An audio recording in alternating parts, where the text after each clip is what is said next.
Assalamualaikum warahmatullahi wabarakatuh. Hai teman-teman channel Eka Sugandi. Bertemu lagi dengan saya di channel yang berbicara tentang fisika, slide, dan hal-hal yang berbau teknologi. Oke, kalian mungkin pernah melihat video seperti ini. Oh, hi. Rub a balloon on your hair and bring it near another balloon hanging by a string. There's an invisible field pushing the two balloons apart. When you rub the balloon on your hair, you're transferring electrons from your hair onto the surface of the balloon. Now, the balloon's made of rubber. Electrons don't flow through it the way they do through a metal wire. Instead, they stay on the surface of the rubber. We use the word static electricity, which means electricity that stays. Now, different materials have different properties. Here's a stiff rubber rod and a piece of fur. It's like rubbing a rubber balloon on my hair. It also will push the balloon away. But watch what happens when I use the same piece of fur and this glass rod. It pulls the balloon toward it. So in the first case, we say they have like charges, like static charges, so they repel. In this case, they have opposite static charges, so they attract. You can try different materials and different experiments. Here's some rubber making scraps of paper jump around. It's fun. Or you can try two at once. Here's a repelling rod and an attracting rod. Repelling, attracting, repelling, attracting. I'm experimenting.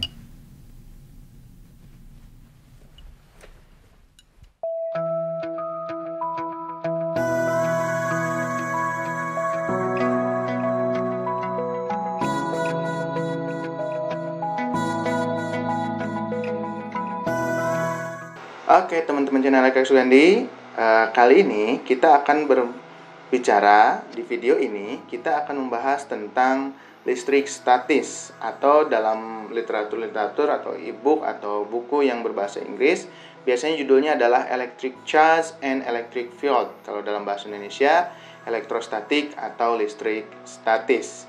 Seperti yang kalian lihat di video tadi, ini saya punya video simulasi virtual. Simulasi virtual ada di pad ya, yang sudah kenal. Mari kita perhatikan. Misalkan saya ada balon seperti ini. Saya gesek-gesek ke sweater ya. Apa yang terjadi pada balon? Dan ternyata balon tertarik gitu ya. Apa yang terjadi? Balon tertarik. Kalau misalkan saya tempel ke dinding, ternyata si balon lebih baik menempel di dinding. Nah, gitu. Nah, jika kita lihat ada sesuatu di balon dan di sweater tersebut. Nah, seperti itu. Jadi ada muatan-muatan. Kita sebut muatan-muatan. Kita coba. Sekarang digesek-gesek. Lihat apa yang terjadi. Nah, ada muatan negatif yang menempel. Sedangkan yang di sweaternya, muatan negatifnya pindah ke balon. Sehingga terjadi perbedaan jenis muatan pada kain di sweater ini dan juga pada balon ya. Kalau balon didekatkan juga, nah ternyata seperti ini. Baik, kita bahas satu persatu.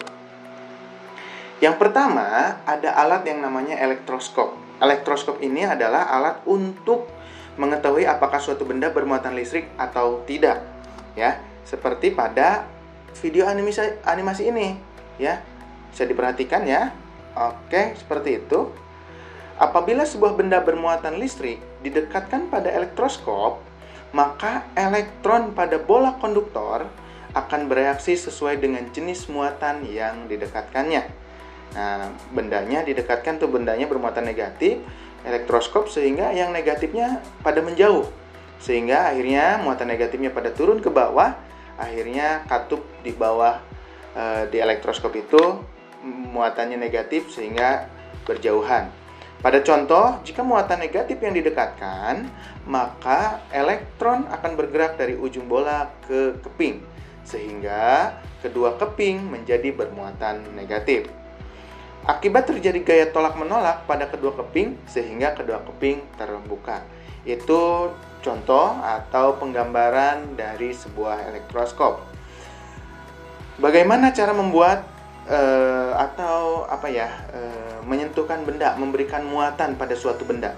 Bisa dengan cara menyentuhkan, bisa dengan cara induksi. Jika dengan cara menyentuhkan, seperti pada gambar di sebelah kiri ya.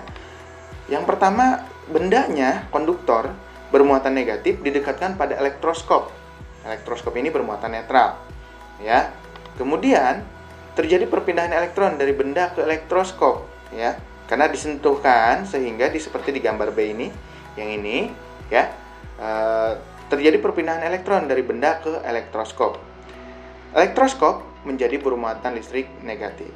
Nah, ini catatannya, benda yang diberi muatan listrik dengan menyentuhkan, jenis muatannya sama dengan benda yang disentuhkan.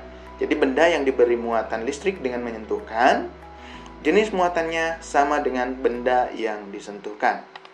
Ada lagi, jika muatan listriknya induksi itu hanya didekatkan saja, tidak ditempelkan.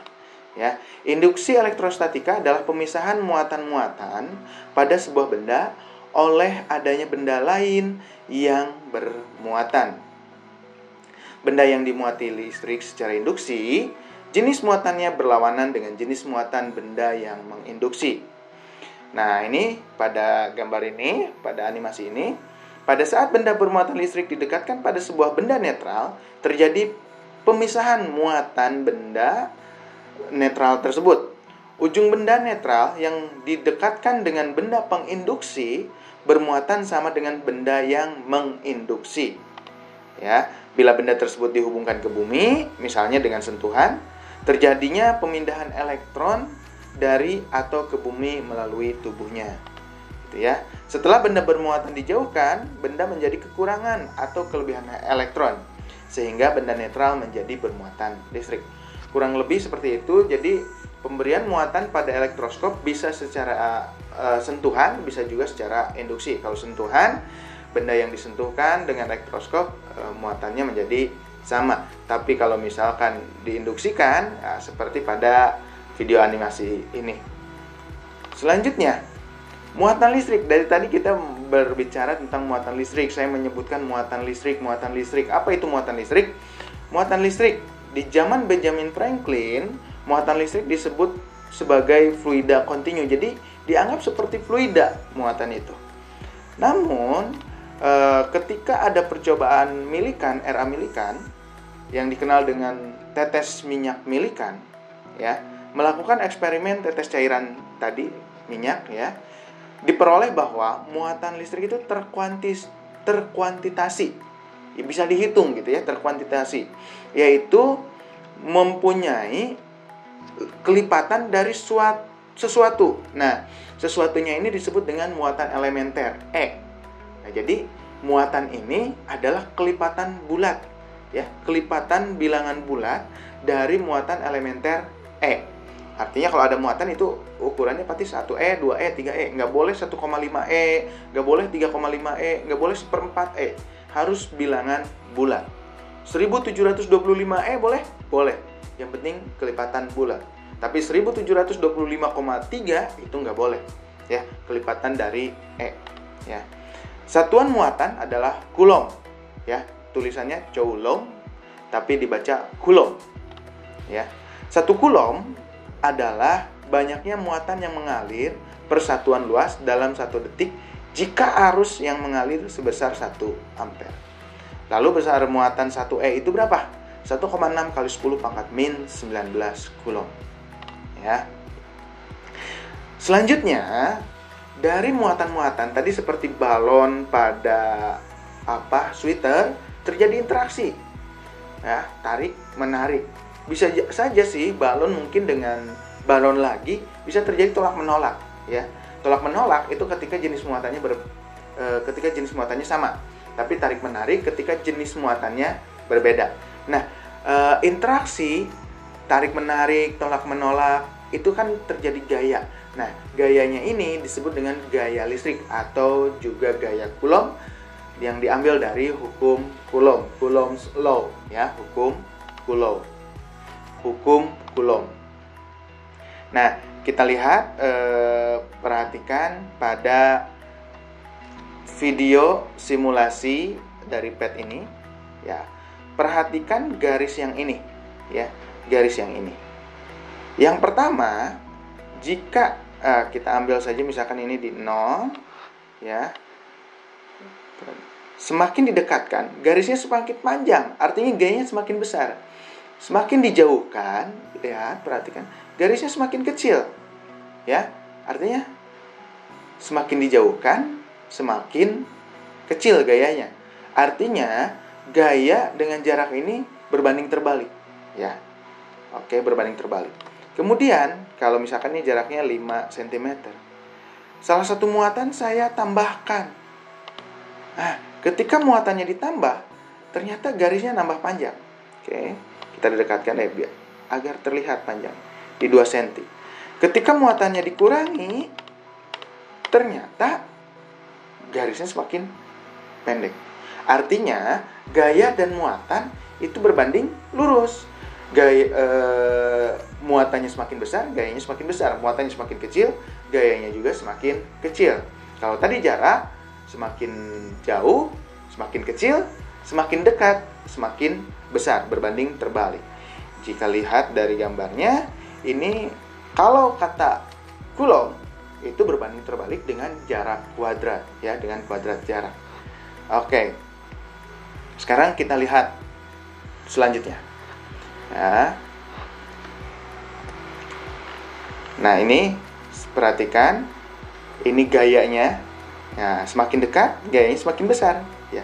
Besar gaya tarik-menarik atau tolak-menolak antara dua muatan listrik sebanding dengan besar masing-masing muatan dan berbanding terbalik dengan kuadrat jarak kedua muatan, ya. Sebanding dengan muatan, berbanding terbalik dengan kuadrat jarak. Oke. Nah, kalau misalkan digambarkan seperti ini, ada muatan pertama, ada muatan kedua, Q1 dan Q2, diberikan jarak R, ya, jaraknya sejauh R, maka pada muatan pertama akan terjadi gaya F12, gaya di muatan ke-1 karena pengaruh muatan kedua. Di muatan kedua akan terjadi gaya F21, gaya di muatan kedua karena pengaruh muatan ke-1. Besarnya akan sama, hanya arahnya berbeda. F12 itu ke kanan, F21 ke kiri. Dari tadi simulasi yang tadi, kemudian video sebelumnya, itu bisa digambarkan, diformulasikan. Persamaan matematisnya, gaya itu adalah sebanding dengan muatan dan berbanding terbalik dengan kuadrat jarak, Q per R kuadrat. Lalu ada K apa? Biasanya memang ilmuwan ketika menemukan sebuah rumus, supaya setiap persamaannya itu berlaku umum, maka ada sesuatu yang harus selalu menjadi patokan. Nah, ini ada namanya konstanta Coulomb.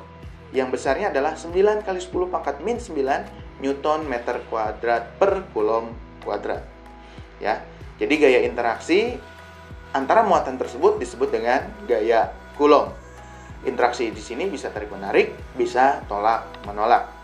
Gaya interaksi antara dua muatan titik, ingat ya, muatan titik ya, muatannya berbentuk titik, sebanding dengan muatan masing-masing dan berbanding terbalik dengan kuadrat jarak antara kedua muatan tersebut. Itu saya ulangi lagi ya, sudah diulangi dari tadi supaya kalian hafal gitu ya. Nah, K-nya itu adalah 1/4 pi epsilon 0. Itu K sebenarnya. Tadi di sebelumnya ditulis 1/4 pi epsilon 0.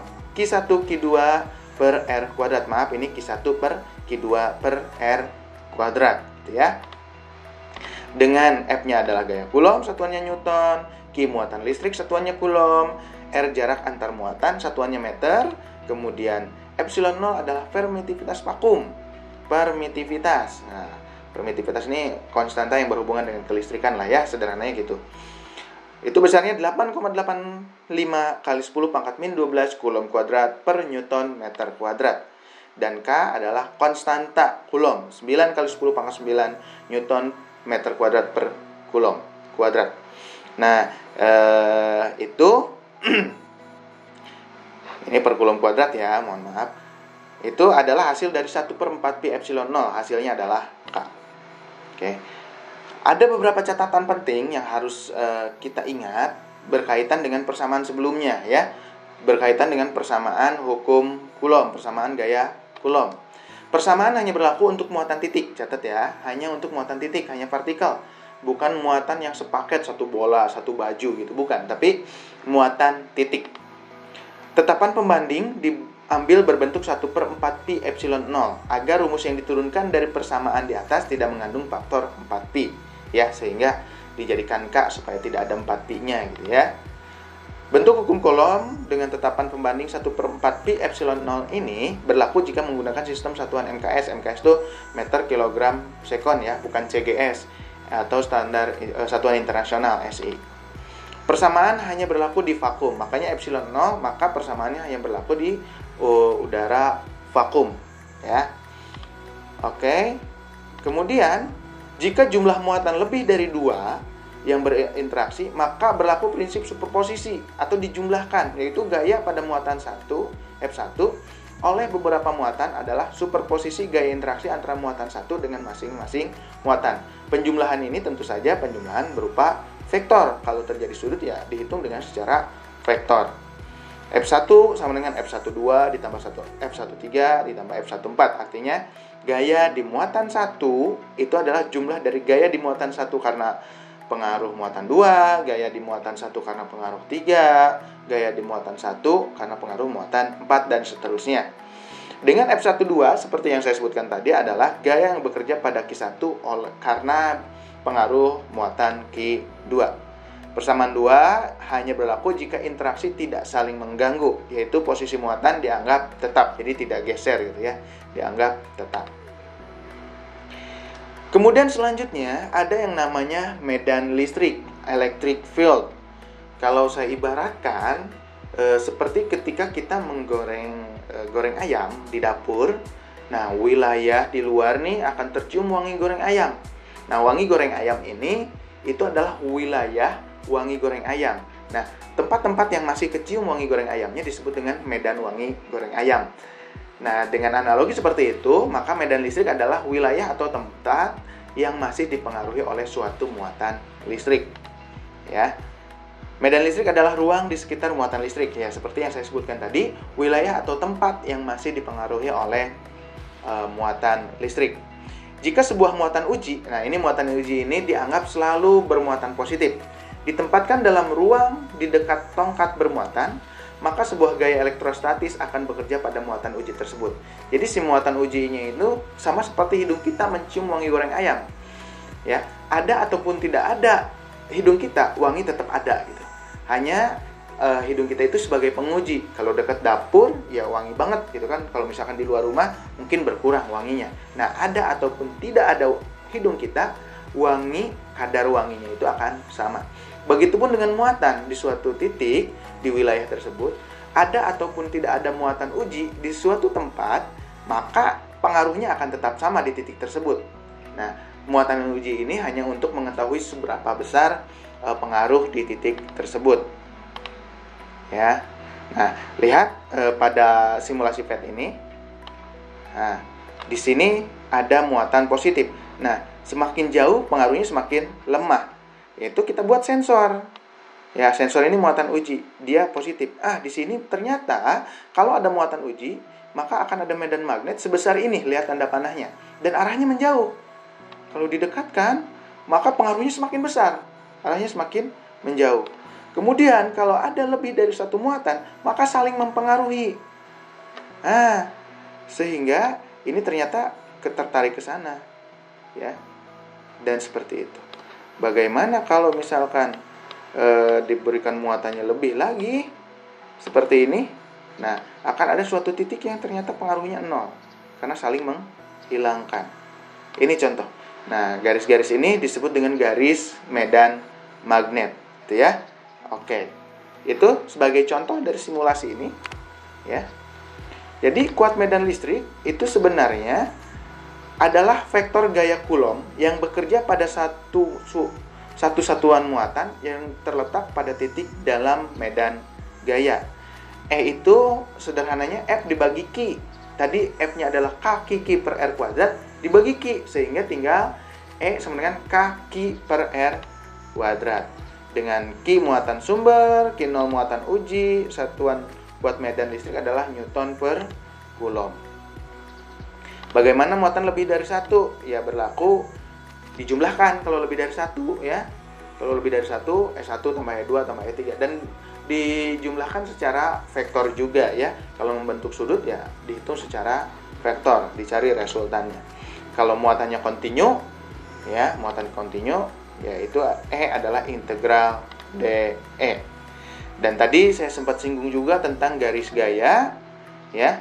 Garis gaya itu diusulkan oleh Michael Faraday untuk memvisualkan medan listrik dan medan magnet.